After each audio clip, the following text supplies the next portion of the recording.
Anne of Green Gables by Lucy Maud Montgomery. Chapter 18. Anne to the Rescue. All things great are wound up with all things little. At first glance, it might not seem that the decision of a certain Canadian premier to include Prince Edward Island in a political tour could have much or anything to do with the fortunes of little Anne Shirley at Green Gables, but it had. It was in January that the premier came to address his loyal supporters and such of his non-supporters as chose to be present at the monster mass meeting held in Charlottetown. Most of the Avonlea people were on Premier's side of politics. Hence, on the night of the meeting, nearly all the men and a goodly proportion of the women had gone to town 30 miles away. Mrs. Rachel Lynde had gone too. Mrs. Rachel Lynde was a red-hot politician and couldn't have believed that the political rally could be carried through without her, although she was on the opposite side of politics. So she went to town and took her husband. Thomas would be useful in looking after the horse, and Marilla Cuthbert with her.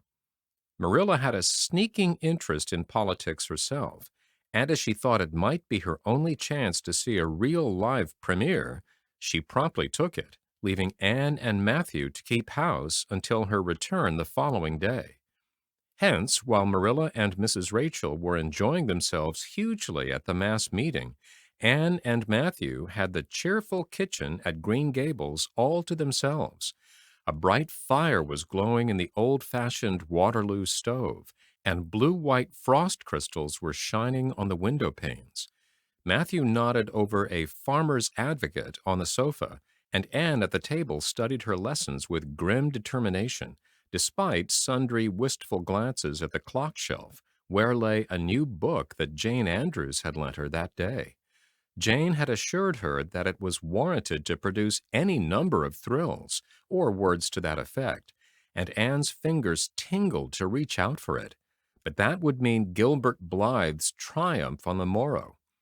Anne turned her back on the clock shelf and tried to imagine it wasn't there. "Matthew, did you ever study geometry when you went to school?" "Well, now, no, I didn't," said Matthew, coming out of his doze with a start. "I wish you had," sighed Anne, "because then you'd be able to sympathize with me. You can't sympathize properly if you've never studied it. It is casting a cloud over my whole life. I'm such a dunce at it, Matthew." "Well, now, I don't know," said Matthew soothingly. "I guess you're all right at anything. Mr. Phillips told me last week in Blair's store at Carmody that you was the smartest scholar in school and was making rapid progress. Rapid progress was his very words. There's them as runs down Teddy Phillips and says he ain't much of a teacher, but I guess he's all right." Matthew would have thought anyone who praised Anne was all right. "I'm sure I'd get on better with geometry if only he wouldn't change the letters," complained Anne. "I learn the preposition off by heart, and then he draws it on the blackboard and puts different letters from what are in the book, and I get all mixed up. I don't think a teacher should take such a mean advantage, do you? We're studying agriculture now, and I've found out at last what makes the roads red. It's a great comfort. I wonder how Marilla and Mrs. Lynde are enjoying themselves. Mrs. Lynde says Canada is going to the dogs the way things are being run at Ottawa, and that it's an awful warning to the electors. She says if women were allowed to vote, we would soon see a blessed change. What way do you vote, Matthew?" "Conservative," said Matthew promptly. To vote conservative was part of Matthew's religion. "Then I'm a conservative too," said Anne decidedly. "I'm glad because some of the boys in school are grits. I guess Mr. Phillips is a grit too, because Prissy Andrews' father is one, and Ruby Gillis says that when a man is courting, he always has to agree with the girl's mother in religion and her father in politics. Is that true, Matthew?" "Well, now, I don't know," said Matthew. "Did you ever go courting, Matthew?" "Well, now, no, I don't know as I ever did," said Matthew, who had certainly never thought of such a thing in his whole existence. Anne reflected with her chin in her hands. "It must be rather interesting, don't you think, Matthew? Ruby Gillis says that when she grows up, she's going to have ever so many bows on the string and have all of them crazy about her. But I think that would be too exciting. I'd rather have just one in his right mind. But Ruby Gillis knows a great deal about such matters because she has so many big sisters, and Mrs. Lynde says the Gillis girls have gone off like hotcakes. Mr. Phillips goes up to see Prissy Andrews nearly every evening. He says it is to help her with her lessons, but Miranda Sloane is studying for Queen's too, and I should think she needed help a lot more than Prissy because she's ever so much stupider. But he never goes to help her in the evenings at all. There are a great many things in this world that I can't understand very well, Matthew. Well, now, I don't know as I comprehend them all myself, acknowledged Matthew. Well, I suppose I must finish up my lessons. I won't allow myself to open that new book Jane lent me until I'm through. But it's a terrible temptation, Matthew. Even when I turn my back on it, I can see it there, just plain. Jane said she cried herself sick over it. I love a book that makes me cry. But I think I'll carry that book into the sitting room and lock it in the jam closet and give you the key. And you must not give it to me, Matthew, until my lessons are done, not even if I implore you on my bended knees. It's all very well to say resist temptation, but it's ever so much easier to resist it if you can't get the key. And then shall I run down the cellar and get some russets, Matthew? Wouldn't you like some russets? Well, now, I don't know but what I would, said Matthew, who never ate russets but knew Anne's weakness for them. Just as Anne emerged triumphantly from the cellar with her plate full of russets came the sound of flying footsteps on the icy boardwalk outside, and the next moment the kitchen door was flung open, and in rushed Diana Barry, white-faced and breathless, with a shawl wrapped hastily around her head. Anne promptly let go of her candle and plate in her surprise, and plate, candle, and apples crashed together down the cellar ladder and were found at the bottom, embedded in melted grease, the next day by Marilla, who gathered them up and thanked mercy the house hadn't been set on fire. "Whatever is the matter, Diana?" cried Anne. "Has your mother relented at last?" "Oh, Anne, do come quick," implored Diana nervously. "Minnie May is awful sick. She's got croup, young Mary Joe says, and father and mother are away to town, and there's nobody to go for the doctor. Minnie May is awful bad, and young Mary Joe doesn't know what to do, and oh, Anne, I'm so scared." Matthew, without a word, reached out for a cap and coat, slipped past Diana and away into the darkness of the yard. "He's gone to harness the sorrel mare to go to Carmody for the doctor," said Anne, who was hurrying on hood and jacket. "I know it as well as if he'd said so. Matthew and I are such kindred spirits I can read his thoughts without words at all." "I don't believe he'll find the doctor at Carmody," sobbed Diana. "I know that Dr. Blair went to town, and I guess Dr. Spencer would go too. Young Mary Joe never saw anybody with croup, and Mrs. Lynde is away. Oh, Anne!" "Don't cry, Di," said Anne cheerily. "I know exactly what to do for croup. You forget that Mrs. Hammond had twins 3 times. When you look after 3 pairs of twins, you naturally get a lot of experience. They all had croup regularly. Just wait till I get the ipecac bottle. You mayn't have any at your house. Come now." The 2 little girls hastened out hand in hand and hurried through Lover's Lane and across the crusted field beyond, for the snow was too deep to go by the shorter woodway. Anne, although sincerely sorry for Minnie May, was far from being insensible to the romance of the situation and to the sweetness of once more sharing that romance with a kindred spirit. The night was clear and frosty, all ebony of shadow and silver of snowy slope. Big stars were shining over the silent fields. Here and there the dark pointed firs stood up with snow powdering their branches, and the wind whistling through them. Anne thought it was truly delightful to go skimming through all this mystery and loveliness with your bosom friend, who had been so long estranged. Minnie May, aged 3, was really very sick. She lay on the kitchen sofa, feverish and restless, while her hoarse breathing could be heard all over the house. Young Mary Joe, a buxom, broad-faced French girl from the creek, whom Mrs. Barry had engaged to stay with the children during her absence, was helpless and bewildered, quite incapable of thinking what to do, or doing it if she thought of it. Anne went to work with skill and promptness. Minnie May has croup all right. She's pretty bad, but I've seen them worse. First, we must have lots of hot water. I declare, Diana, there isn't more than a cupful in the kettle. There, I filled it up. And, Mary Jo, you may put some wood in the stove. I don't want to hurt your feelings, but it seems to me you might have thought of this before if you'd had any imagination. Now I'll undress Minnie May and put her to bed, and you try to find some soft flannel cloths, Diana. I'm going to give her a dose of ipecac first of all. Minnie May did not take kindly to the ipecac, but Anne had not brought up 3 pairs of twins for nothing.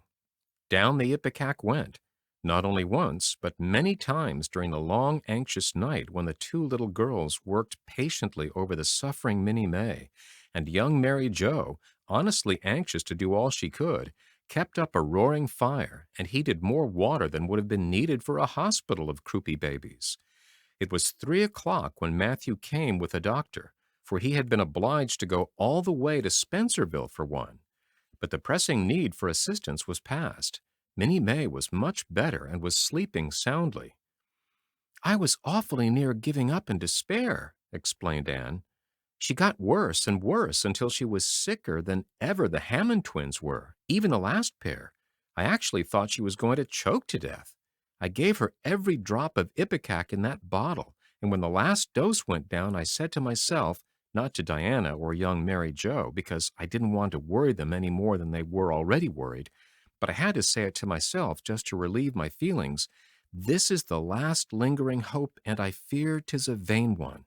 But in about 3 minutes, she coughed up the phlegm and began to get better right away.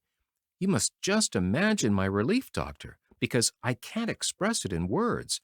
You know there are some things that cannot be expressed in words. Yes, I know, nodded the doctor. He looked at Anne as if he were thinking some things about her that couldn't be expressed in words. Later on, however, he expressed them to Mr. and Mrs. Barry. That little red-headed girl they have over at Cuthbert's is as smart as they make 'em. I tell you, she saved that baby's life, for it would have been too late by the time I got there. She seems to have a skill and presence of mind perfectly wonderful in a child of her age. I never saw anything like the eyes of her when she was explaining the case to me. Anne had gone home in the wonderful, white-frosted winter morning, heavy-eyed from loss of sleep, but still talking unweariedly to Matthew as they crossed the long white field and walked under the glittering fairy arch of the Lover's Lane maples. "Oh, Matthew, isn't it a wonderful morning? The world looks like something God had just imagined for his own pleasure, doesn't it? Those trees look as if I could blow them away with a breath. Poof! I'm so glad I live in a world where there are white frosts, aren't you? And I'm so glad Mrs. Hammond had 3 pairs of twins after all. If she hadn't, I mightn't have known what to do for Minnie May. I'm real sorry I was ever cross with Mrs. Hammond for having twins. But oh, Matthew, I'm so sleepy. I can't go to school.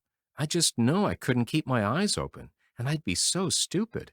But I hate to stay home, for some of the others will get ahead of the class, and it's so hard to get up again.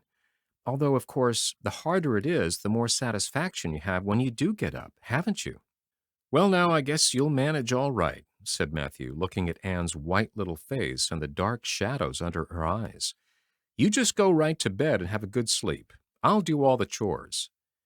Anne accordingly went to bed and slept so long and soundly that it was well on in the white and rosy winter afternoon when she awoke and descended to the kitchen, where Marilla, who had arrived home in the meantime, was sitting knitting. "Oh, did you see the premier?" exclaimed Anne at once. "What did he look like, Marilla?" "Well, he never got to be premier on account of his looks," said Marilla. "Such a nose as that man had. But he can speak. I was proud of being a conservative. Rachel Lynde, of course, being a liberal, had no use for him.